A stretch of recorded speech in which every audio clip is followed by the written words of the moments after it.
Matibag! Natibag na nga mga kadunatics, nagsalita na patungkol sa mga videos na kumakalat mga kadunatics. And notice the way he talks here mga kadunatics, the way he conducts himself. Nako! Nako! Mukhang natibag na nga mga kadunatics, natibag na si Matibag. Biglang very friendly yung datingan niya dito. Very calm and soft magsalita mga kadunatics. What happened to you, Matibag? Ha? Sa mga lumantad na videos mga kadunatics, napaka-violente mo. Tapos eto, bigla kang ganito. Nako! Bago natin patutsadahan yun mga kadunatics, panoorin muna natin. Ha? Saglit lang, 1 minute mga kadunatics, ang sinabi ni Aries kung gaano ka-political ang impeachment case ni Inday Sara Duterte. At eto, before natin i-play yung video, basahin natin yung caption. Ginamit ang lahat ng ahensya ng gobyerno. Ito talaga yung sinabi ni Aries mga kadunatics ni Congressman Aries. Lahat ng ahensya ng gobyerno, di ba? Kasama na diyan si Matibag ang NBI. Para talagang idiin si Vice President Sara Duterte. Halos lahat naman ng mga players, ngayon sa Committee on Justice ay players din noong 19th Congress kung saan nakinabang ng bilyon-bilyong alokasyon. Diba? Eto, play. Ako ay hindi magpa-participate sa impeachment process na ito. Opo.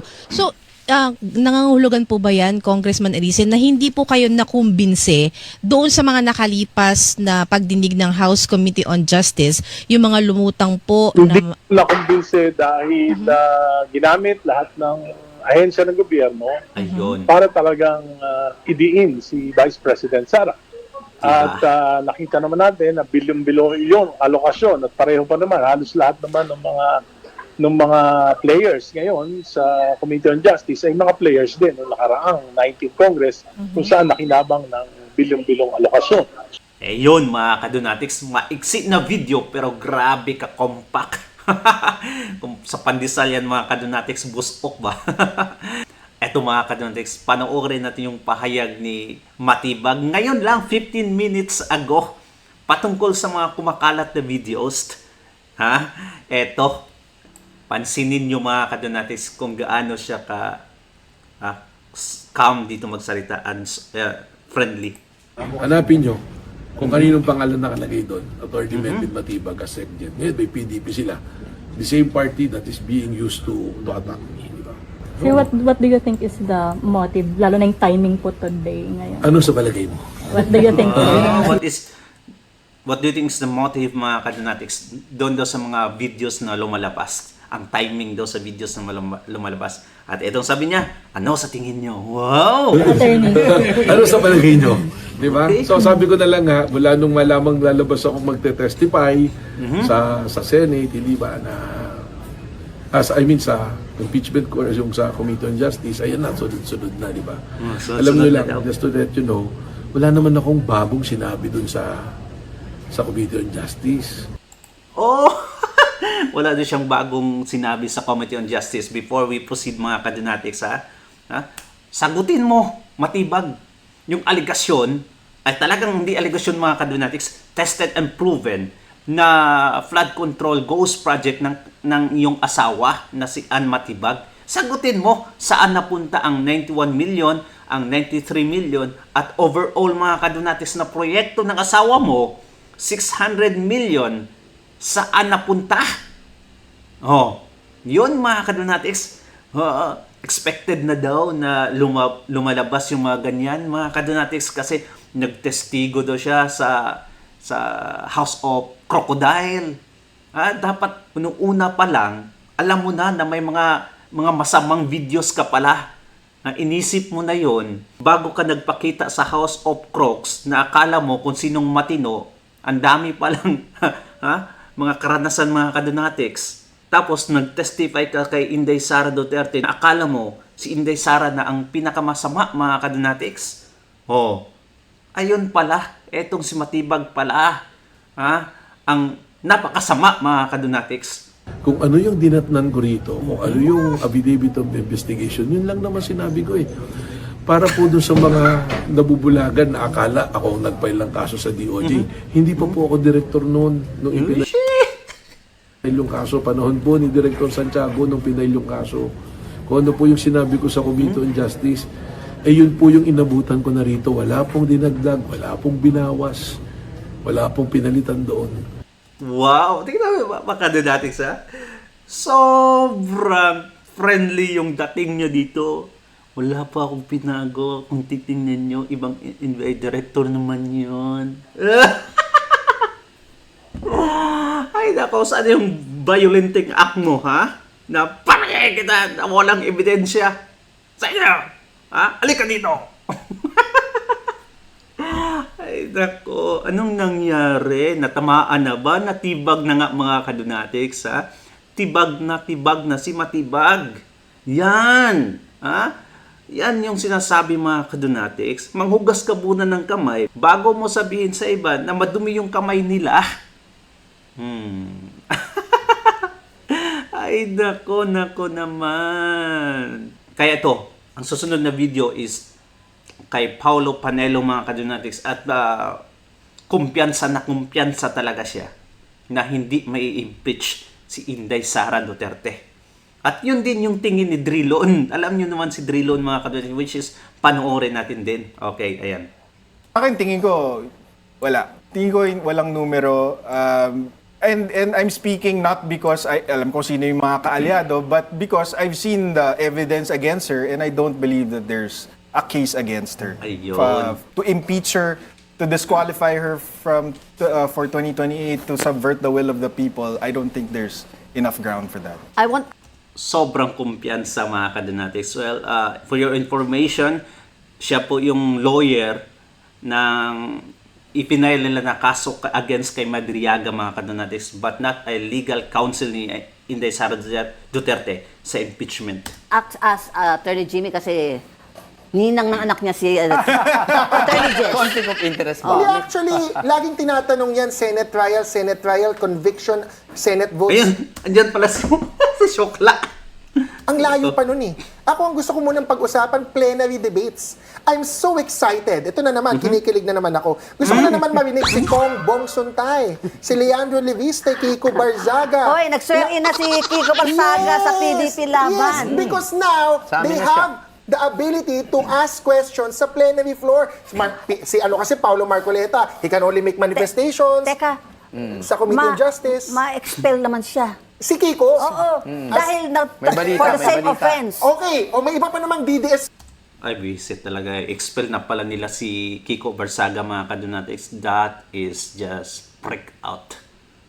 Why? Binoto siya tapos i-expel lang dahil sa pagsasalita mga ka-Dunatics against corruption dyan mismo sa Kamara.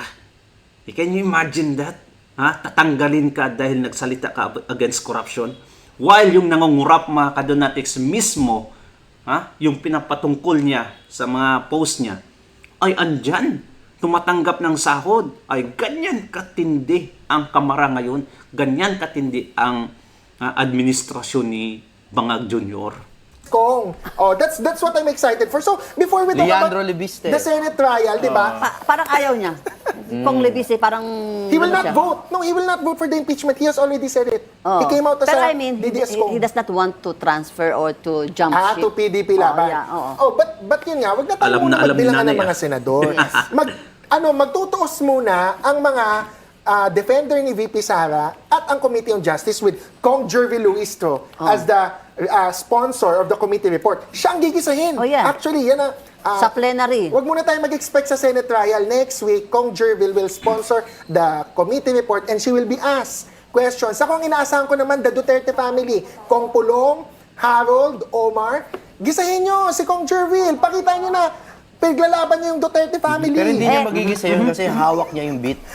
Ay, nako. Satire joke yun mga ka-Dunatics. Sarcastic lang yung mga pinagsasabi ni Shokla.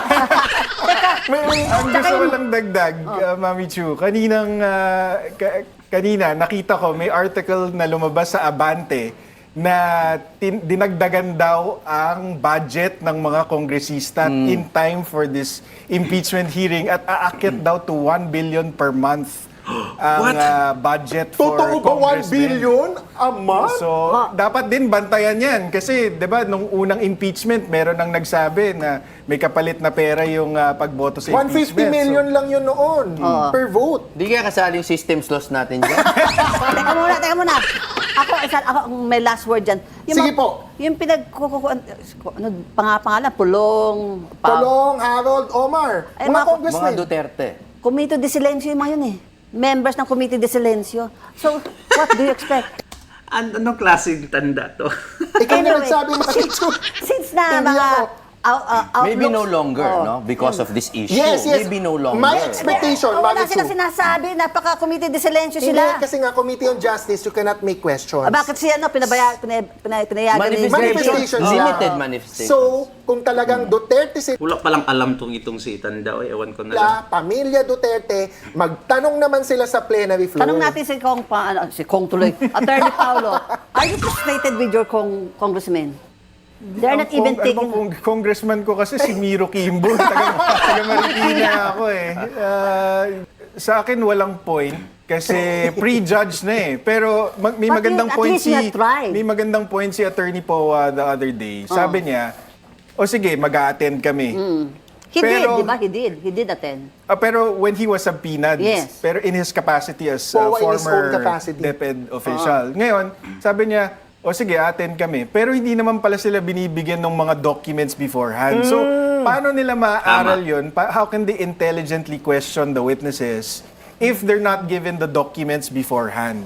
Tapos ito naman specific to Madriaga kasi ito yung talagang sinubaybayan ko. Oh, ikaw in charge yun eh. Yung House Justice Committee members themselves, pinagbawalan mag-probing question. So ano pang Yes. punto pala na magpupunta doon si VP Sara kung hindi niya rin mapoprobing questions itong si Madriaga? Hindi niya rin masusukat yung credibility sa hearings na yun. Narinig ko yung sinabi ni Attorney Poa talaga mga kadunatics. Sabi niya, yung mga questions doon, yung mga ebidensya kuno na binanggit doon sa kamara mga kadunatics, sabi nila, hindi naman nila natanggap yung mga dokumentong yun. Ha? So, sabi niya, paano kami, kung a-attend kami doon, paano kami sasagot sa mga instant, spontaneous na evidence na isinasubmit nila intelligently, paano kami sasagot kung hindi naman binigay sa amin prior? Ay, mga kadunatics, napakahirap talaga yan. Yung punta ka na lang tapos babatuhin ka na lang ng mga questions na ito, ebidensya na ito, tapos wala ka, hindi ka nakahanda. Sabi niya, bakit pa kami a-attend? There's no sense of attending mga kadunatics. And to add to the insult, hindi ka pwedeng magtanong sa mga ebidensya na inipresenta nila. Like kay Madriaga. You cannot ask a probing question or cross-examine Madriaga mga kadunatics just because hindi daw yan trial. Pero ewan ko na lang. So, paano mo i-depensa yung sarili mo? Itong si Luis Tro talaga pagka walang hiya no? Every time mga kadunatics may session sila, pinapan yung camera towards the Vice President's chair mga kadunatics. Tinatawag niya pa kung andyan pa si Sara. Galit na galit yung iba Bakit ginaganon pa man? Klarong-klaro na no? Walang-wala. Bakit andyan ba si Sara? Tatanungin pa, okay, since our Vice President is not around, so we can proceed. What the heck is going on? What the heck? Well, anyway, mga kadunatics, What do you think, Attorney Jess? Correct. Kasi nga, sinasabi ko lagi, di ba, inquisitorial ang due process dapat sa House. So, hindi naman talaga yan dapat yung matagal Pero, yung probing question, sa Senate na yan So, dapat mag-hearing lang for purposes of probable cause and then vote on it. But, Tsaka natatandaan ko, Attorney Jess, sa iyo ata nang galing yung mini trial diba? Dito ka tayo Kinikilig ako. Di ba, tayo kinikilig ako lahat ng mga sinabi ko noon. Nagkatotoo Pag naman na-void yun, kasalanan mo. Love me or hate me, it happened. We love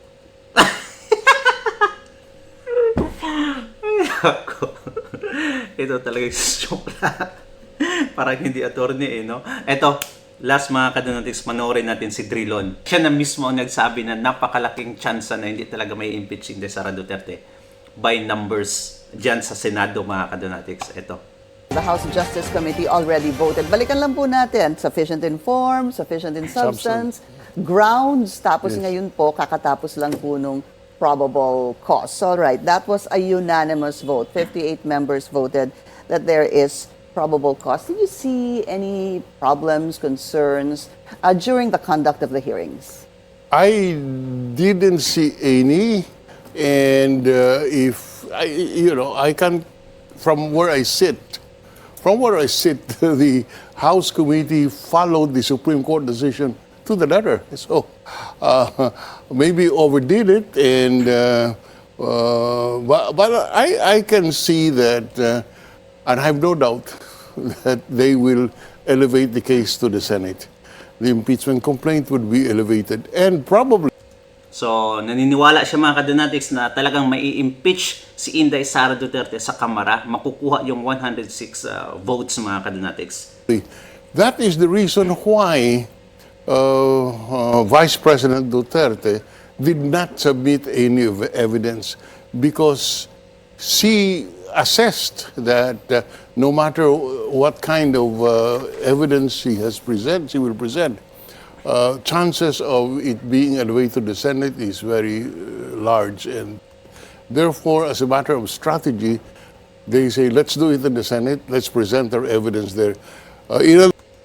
So, napakalaking puntos yan mga kadonatics. I mean, eye-opener yung sinabi niya ni Drilon dito na kahit anong ebidensya na is sasubmit ni Inday Sara Duterte or ipapakita mga kadonatics sa Kamara, ay alam na ni Inday Sara Duterte na they have already prejudged mga kadonatics na talagang guilty si Inday Sara Duterte at ay talagang mako-condemn or may impeach sa Kamara. So, ang ebidensya na i-submit nila, instead na sa Kamara, i-submit na lang nila doon sa Senado. Kasi kung doon mga kadonatics, baka hanapan pa nila ng paraan na eto, maghahanap sila ng witness or maghanap sila ng ebidensya para kontrahin yung ebidensya na sinabit ni Inday Sara Duterte. So, it would be better to keep it hidden mga kadonatics para ma-surprise sila doon sa Senado. In other words, it is easier to get 9 Senate votes to dissent rather than have a majority in the House of Representatives to Ano dissent. sabi niya? Rather than, let's do it in the Senate, let's present our evidence there. In other words, it is easier to get 9 Senate votes to dissent rather than have a majority in the House of Representatives to dismiss. Correct. In other words, you're saying Correct. it's easier for her to win in the Senate than in the House. Yes, and the numbers are less complicated. You have only 24 republics to talk to, and if you have 9, that's it. Now, if you look at it, today you have 9 in the minority in the Senate, and you assume that these are Duterte votes. So if that 9 stick together and would cast a negative vote, you can never convict. Now, of course, also the fact is, Pia is part of the majority, but is the sister of Alan, and I do not know if they will vote separately. But if Pia sides with with Alan, there you are. You have 10. But Senator, So, eto mga kadonatics, ang daming masasabi natin na makukuha talaga yung 9 votes na yan na against impeachment. Kasi yan lang talaga mga kadonatics eh. Kailangan nila ng 17 at kailangan natin ng 9. 9 lang talaga mga kadonatics at the game is over. Okay, 9 lang na mag-a-against sa impeachment kay Inday Sara Duterte. May 8 na tayo. Tapos, 8 nga lang mga kadonatics. Tapos, ang mga Villar pa, itong si Pia Cayetano, si Ejercito pa. Sa tingin nyo, iboboto yun against kay Inday Sara Duterte mga kadonatics? Or pro-impeachment? I don't think so. Kasi, mga politically motivated itong mga kadonatics na kung saan yung mga lakas, doon yan sila. Kaya natatakot yan sila sa INC din. Kasi INC na mismo nagsabi na blacklisted itong mga to pag pipirma sa impeachment case? While we are looking at the numbers right now, that there's 9 in the minority and thinking that they will vote Nine against the impeachment, Against conviction. against conviction. Of course, we're getting ahead of ourselves now, Yes. bringing this to the Senate. Do you think that there could be possible pieces of evidence that might change the minds or force them to actually vote the opposite? So, what do you think mga kadonatics ha? Comment down below at babasahin natin yan. Don't forget to like and subscribe. Magkita-kita tayo sa sunod. God bless you at ingat palagi. Bye-bye.